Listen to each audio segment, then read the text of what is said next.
Except on that point of education, August 2nd, 2011, the President signs the Budget Control Act of 2011, last time we had this big debt ceiling fight, into law, and he says we get $2 trillion in deficit reduction, the President says, quote, yet it also allows us to keep making key investments in things like education and research that lead to new jobs and assures we're not cutting too abruptly while the economy is still fragile. August 2011. Here we are more than 2 years later. You're saying the same thing about we need to invest in education. And how many jobs has the economy created since then? Million, and Bernanke yesterday said it's not keeping up, that people are leaving the workforce. That's why they don't you and I, we're going to do this on Crossfire one day, I promise. But, and let's be clear that I'll be on one side and you'll be on the other.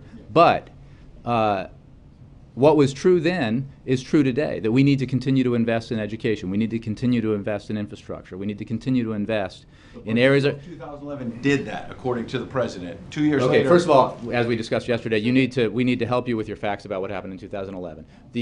There was, again, there was a $1.1 trillion non-defense discretionary cut, which allowed for us to preserve key investments in education and elsewhere. There was a call for additional deficit reduction,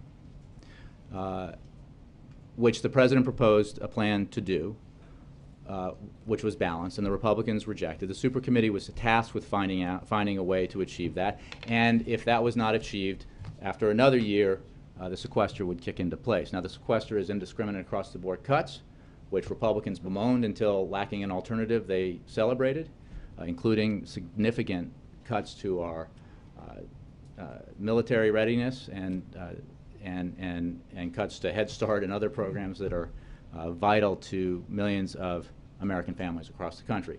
So again, if you're suggesting by this that we ought to be cutting education, you should say so. If you're suggesting we ought to be cutting, that's what the Republican budget proposes, that we ought to be cutting, we ought not to be funding infrastructure. The President said we were making those investments. 2 years later, the Fed says it's just not growing.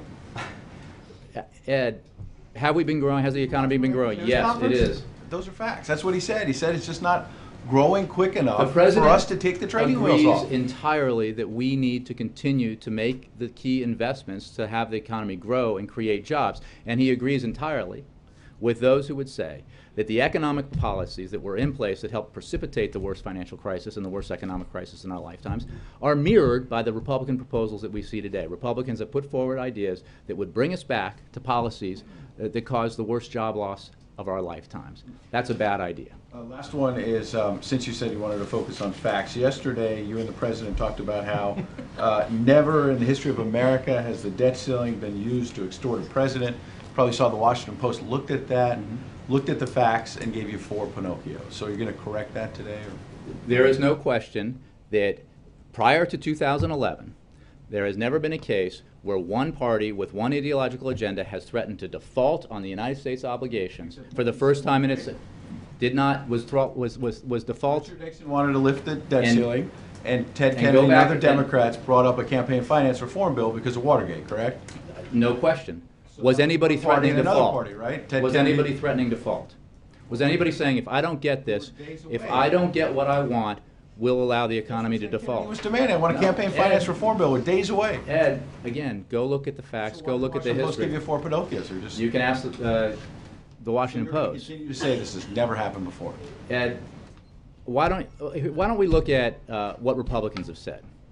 Threatening default is a bad idea. You still haven't answered that. The Washington Post says, does anybody else want to watch Ed and me debate? 4 Pinocchios. Yeah, I said it is absolutely correct that prior to 2011, no party to the budget agreements of the past had ever threatened default if it did not get its way ideologically. It did not happen. And in 2011, we saw it happen.